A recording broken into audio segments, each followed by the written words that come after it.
नमस्कार दोस्तों। कहानी जगत में इन दिनों आप सुन रहे हैं बेताल भट्ट राव जी द्वारा रचित बेताल पच्चीसी। कहानियों की इस श्रृंखला में आज प्रस्तुत है 24वीं कहानी।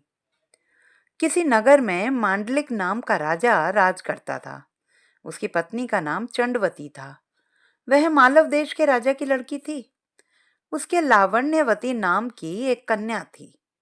जब वह कन्या विवाह के योग्य हुई तो राजा के भाई बंधुओं ने उसका सारा राज्य छीन लिया और उसे देश निकाला दे दिया। राजा रानी और कन्या को साथ लेकर मालव देश को चल दिया। रात को वे एक वन में ठहरे। पहले दिन चलकर भीलों की नगरी में पहुंचे। राजा ने रानी और बेटी से कहा कि तुम लोग वन में छिप जाओ, नहीं तो भील तुम्हें परेशान करेंगे। वे दोनों वन में चली गईं। इसके बाद भीलों ने राजा पर हमला किया। राजा ने मुकाबला किया, पर अंत में वह मारा गया। भील चले गए। उसके जाने पर रानी और बेटी जंगल से निकल कर आईं और राजा को मरा देखकर बड़ी दुखी हुई। वे दोनों शोक करती हुई एक तालाब के किनारे पहुंची। उसी समय वहां चंड सिंह नाम का साहूकार अपने लड़के के साथ घोड़े पर चढ़कर शिकार खेलने के लिए आया। दो स्त्रियों के पैरों के निशान देखकर साहूकार अपने बेटे से बोला, अगर ये स्त्रियां मिल जाएं तो जिससे चाहो विवाह कर लेना। लड़के ने कहा, छोटे पैर वाली छोटी उम्र की होगी, उससे मैं विवाह कर लूंगा, आप बड़ी से कर लें। साहूकार विवाह नहीं करना चाहता था, पर बेटे के बहुत कहने पर राजी हो गया। थोड़ा आगे बढ़ते ही उन्हें दोनों स्त्रियां दिखाई दी। साहूकार ने पूछा, तुम कौन हो? रानी ने सारा हाल कह सुनाया। साहूकार उन्हें अपने घर ले गया।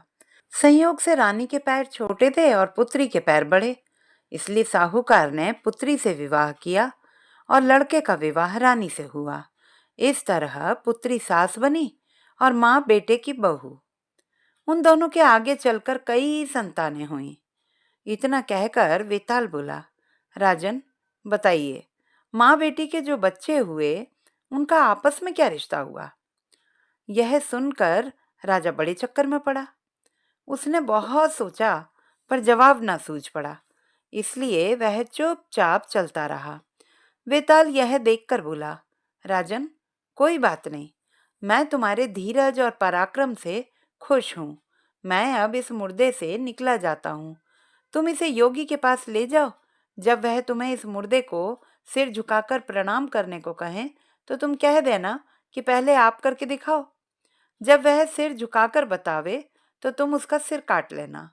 उसका बलिदान करके तुम सारी पृथ्वी के राजा बन जाओगे। सिर नहीं काटा तो वह तुम्हारी बलि देकर सिद्धि प्राप्त करेगा।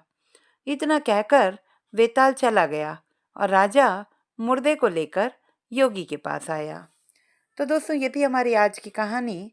आगे अगली कहानी में देखते हैं कि क्या हुआ। तब तक के लिए नमस्कार।